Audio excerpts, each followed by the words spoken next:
Hello and welcome to my channel. This is your girl Hunpia and this is my channel Let's Talk with Hunpia.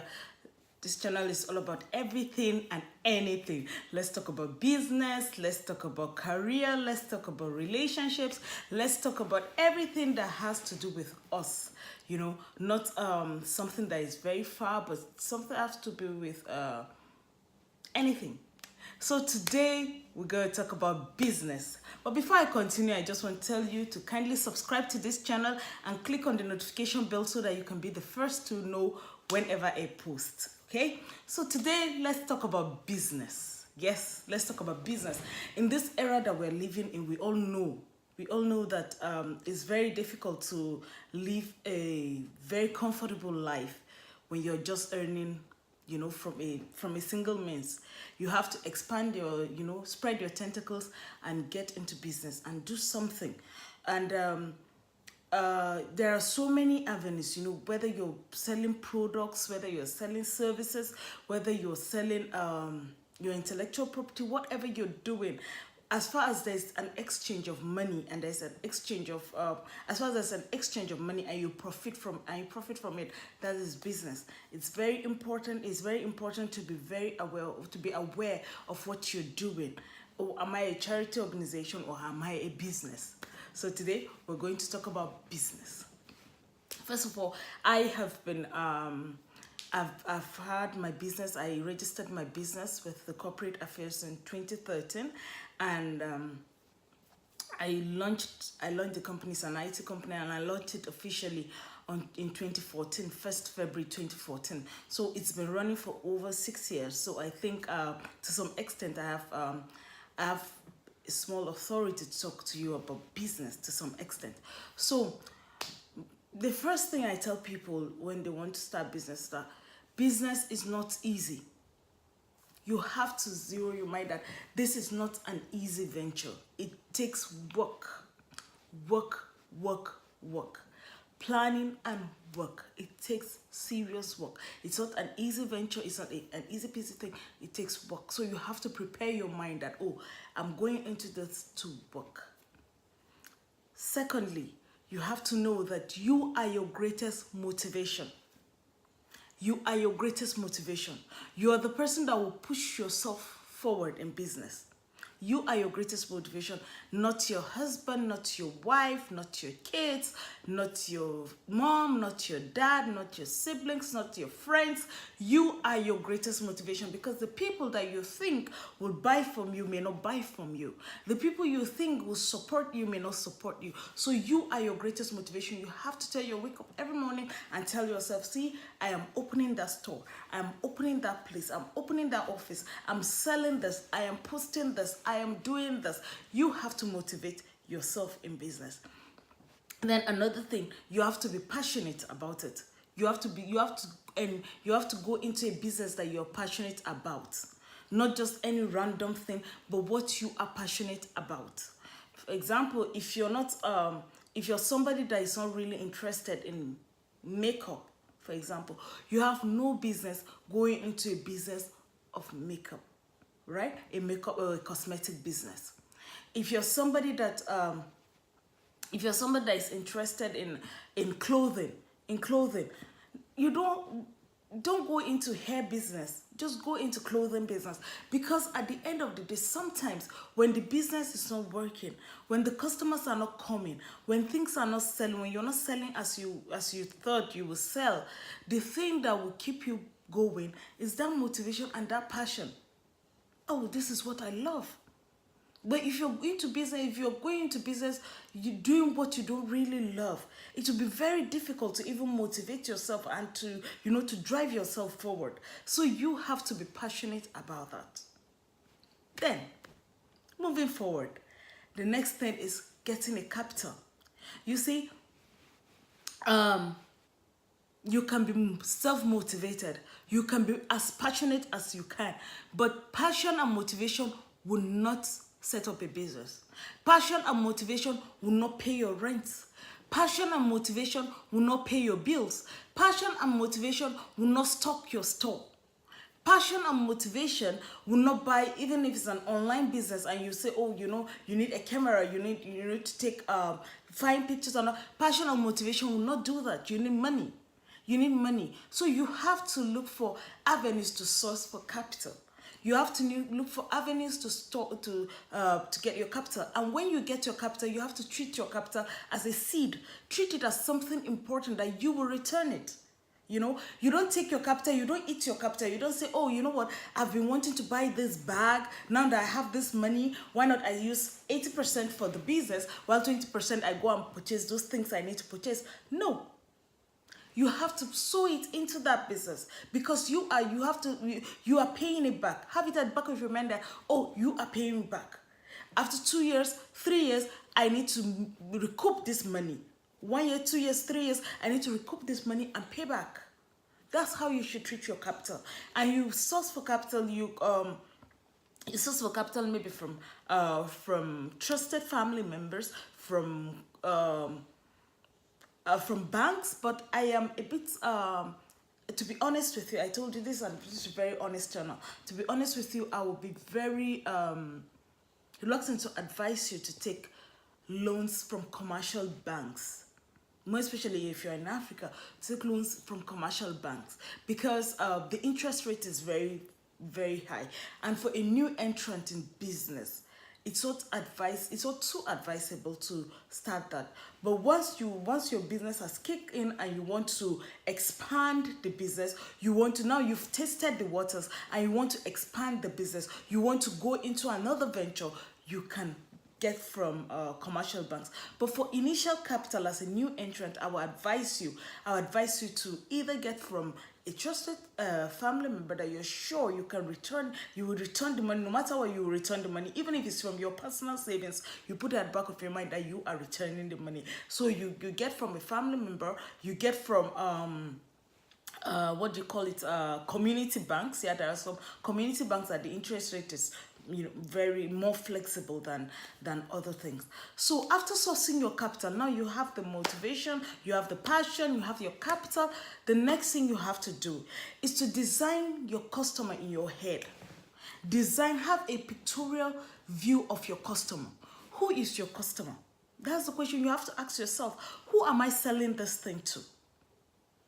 If you have a very perfect design of your customer in your head, it will help you to channel your energy, to plan better, to know what to do in your business. I'll give you an example. I'll mention this company. I'm not promoting, but I will just mention them. Like Coca-Cola, for example, Coke, the Coke that we drink.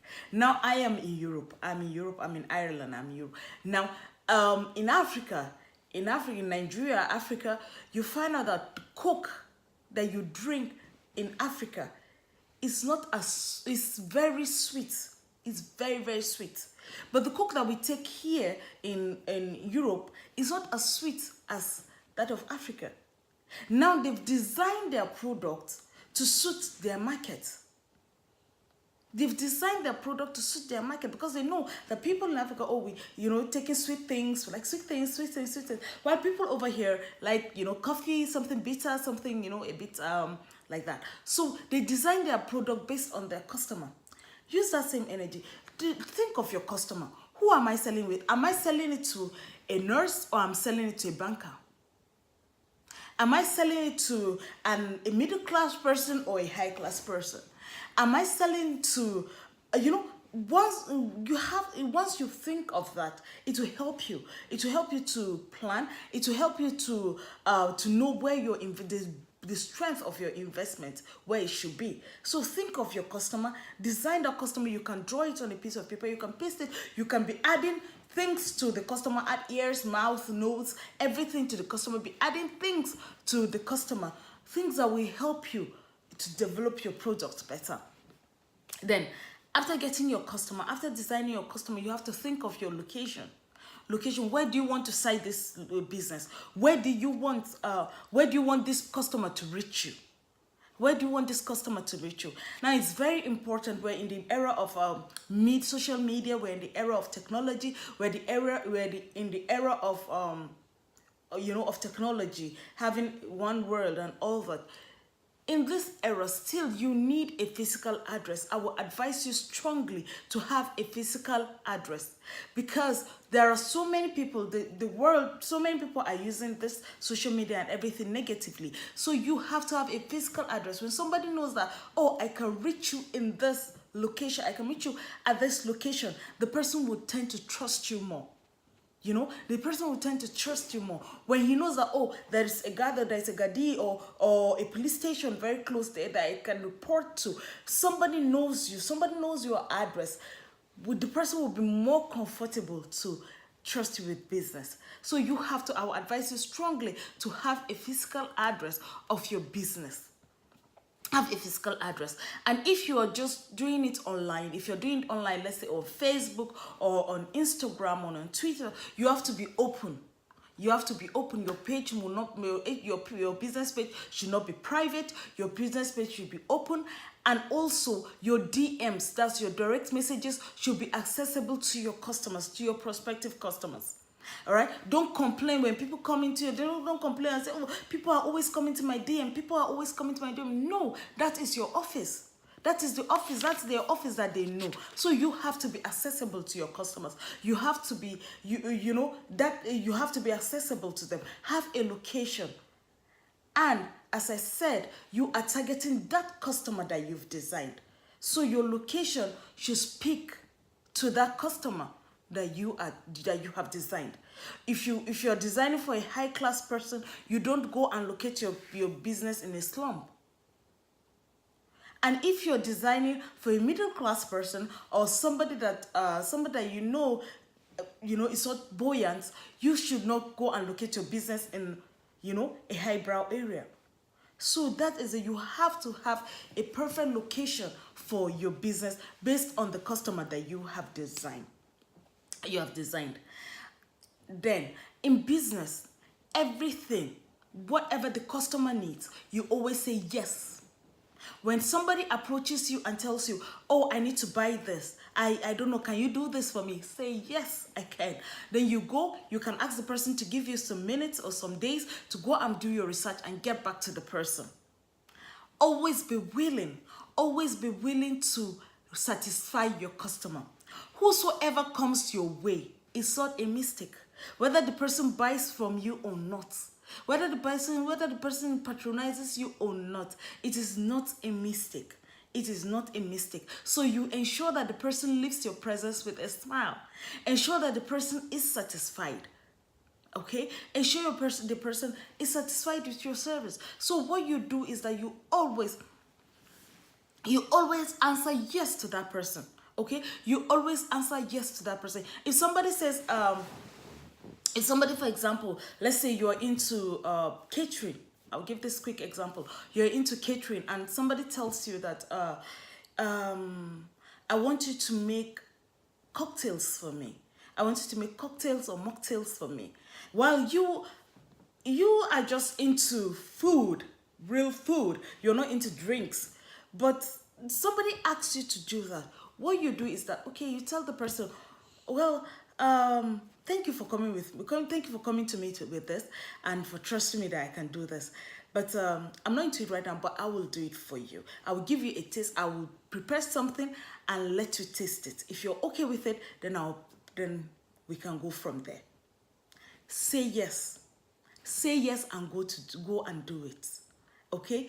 Make sure you satisfy that customer that comes your way. Then always take a minute to research. Always take a minute to research.